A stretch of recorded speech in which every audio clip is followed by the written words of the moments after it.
In our series of pre-election interviews, we turn to the race for an open seat on the city council in District 4. This mainly includes parts of Dorchester and Mattapan, along with some adjacent areas in Rossendale and Jamaica Plain. We'd like to welcome one of the candidates for the seat, Jacob Ureña. Thank you very much for being with us, Jacob. Thank you so much for having me. Jacob, I want to start with a little bit about your background. I guess you were from Boston, and more recently you founded a socio-religious organization. So can you tell us a little bit about that? Definitely. So I am also a priest in the community. I've been a priest since March and ordained ministry since 18. And through that ministry, I was able to co-found a socio-religious order that is solely focused on racial and social justice.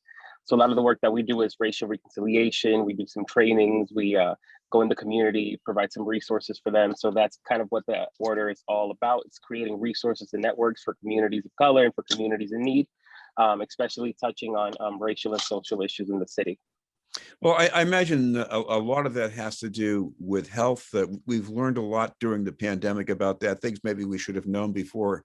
But what would you like to see done if you're a city councilor in District 4? I would definitely like to see an increase of investment and support for District 4. As we know, throughout the history, District 4 has been one of the red line parts of the city, amassing a lot of African American and Latino population there. And I would like to see an investment from the city to revitalize businesses, revitalize schools, and really invest in the community that has invested in the city for all these years. I would like to see that attention being brought to District 4. And so that's why I'm, putting my foot forward to run for Boston City Council. Well, one of the things you're concerned about in the district is what's been going on for businesses, especially the ones that have suffered so much during the pandemic. You're focusing on Mattapan in the near future. What do you see there, and what would you like to see done about it? I would like to see an increase of support. We see areas like Mattapan Square that haven't been revitalized in the last 10, 20 years.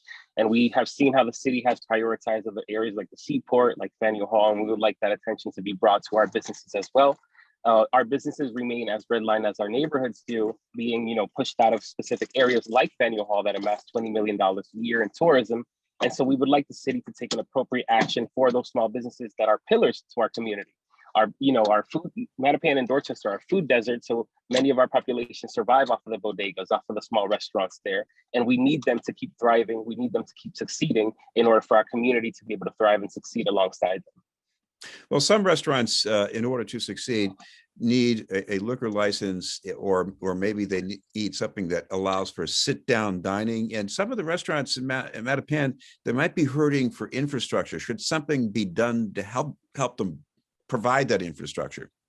Definitely should be. I definitely think that advising these licenses for these businesses, allowing them to have these open seatings, and as they have done in Roxbury, as they have done in other parts of the city, allowing the businesses in Mattapan and Dorchester to do the same would allow them to continue to thrive in the midst of COVID and be able to gain that support and gain that business back. And if the city doesn't take these initiative steps, what we will see is more businesses having to apply for grants and all these things just to keep their doors open. We really need to hear from these business owners what their concerns are. Many of them voice their frustrations about going through programs in the city and having to wait 2-3 months to have a response. And so we don't have 2-3 months when many of our businesses are failing and closing right now due to the response rate that the city has. And so the city needs to revitalize areas like Mattapan. They need to do infrastructure, allow seating areas for the public. And that's why we're creating a press conference to actually address this issue. I want to ask you about education, because the district, especially Mattapan, has a long history with maybe a disproportionate number of underperforming schools to choose from. What would you like to see done to change that? I would definitely like to see more accountability and transparency when it goes to funding within BPD. We have had conversations with individuals who are trying to pass the pilot bill through the state in order to get funding through the pilot program that right now is a voluntary program in the city. And we would like to see kind of how the investment matches up with the metrics of success for these schools. When I was working throughout college and going to various schools, we could see the disproportionate resources they are. Some kids, 2-3 kids had to share one book in order to be able to learn, while other schools give a specific student 2 books, one for school and one for at home. And so how do we expect our kids to succeed? How do we expect them to thrive when we don't invest in the resources that they need and where there's no real transparency to where this funding is going? We need more accountability, more with what's going on in the funding for these schools, and we need more engagement within parents. Parents need to know what's going on, be more informed, And that's, I believe, what's a hurdle for BPS, is engaging parents and maintaining that engagement with them, making resources available in different languages so that they're able to also be partakers of this change. What about students who don't readily fit into the traditional college track with education? What should be done for them? I believe the state, the city and the state also have to look at traditional, other forms of traditional schooling. Madison, where kids go there to acquire specific skills, that they might not want to go to college and might want to pick up a trade. And so we need to revitalize what that looks like. We need to reimagine and really invest in those type of schools as well. We talk about exam schools, we talk about these paths to college, but not a lot of students, or not a majority of students, are looking for that path. They're looking for other alternatives. And so we need to, open those doors for them as well, and also invest in those type of trade schools that are, vital for our community as well. In past elections in District 4, at least when the seat changed, there wasn't a whole lot of debate about public transportation, but now people are looking at the cost of that. They're looking at other kinds of transportation, such as biking. What would you like to see? We definitely connected with a few biking initiatives in the district. There definitely is a desire to have bike lanes in specific areas of the district. What we need to do as a city is look in a way of implementing those efforts without causing an extensive amount of traffic, without causing more issues for businesses and residents that are there.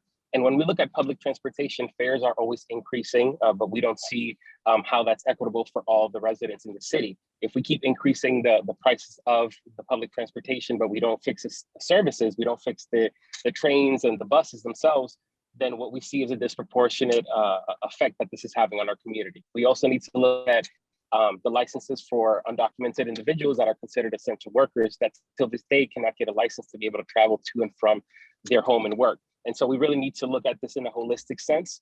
I believe that there's conversations to be had, but when we look at areas like Fields Corner, Ashmont, many of these stations are falling apart in specific areas, and yet fares keep going up. I want to ask you about public safety and one concern you've had, which is about the gang database and the nexus between Boston Police Intelligence and other governmental agencies, especially federal agencies that could enforce immigration. There have been some reforms there to tighten that up and protect local students, but do you think there needs to be more done?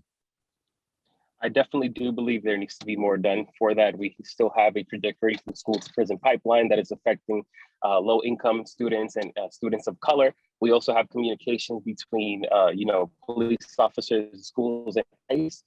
When we try to create our feel safe and necessary resources to thrive, how can we do that when they feel unsafe going into these buildings?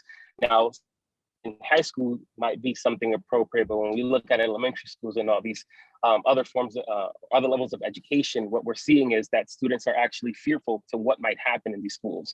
Undocumented students are fearful that they might one day be pulled out of school and be handed to an ICE officer. And so there needs to be more done for the specific issue because our students don't feel safe. I want to ask you about another concern.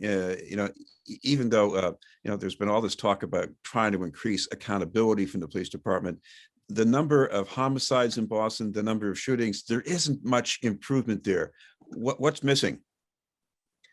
I think what's missing is a real understanding on what's happening within the city. We have a lot of officers in areas like Mass and Cassim, and who are there looking at different situations of violence, looking at different situations with substance use disorder.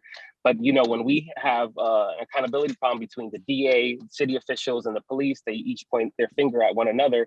That's the issue. That communication link where everyone blames one another, but no one's actually getting the work done.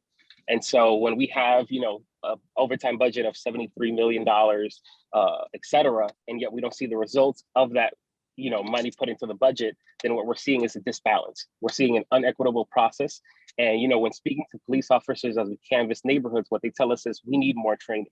We need way more training. We need training to understand the cultural context of the different areas within the district. And we need more training to understand how to deal with mental health, how to deal with these, powers that may be when they go to these calls and encounter specific individuals. This is from officers themselves who are coming to us and saying, we desire more training. Well, thank you very much for taking the time to join us. Well, thank you for having me. Candidate for Boston City Council in District 4, Jacob Ureña. We'll have more news in just a moment.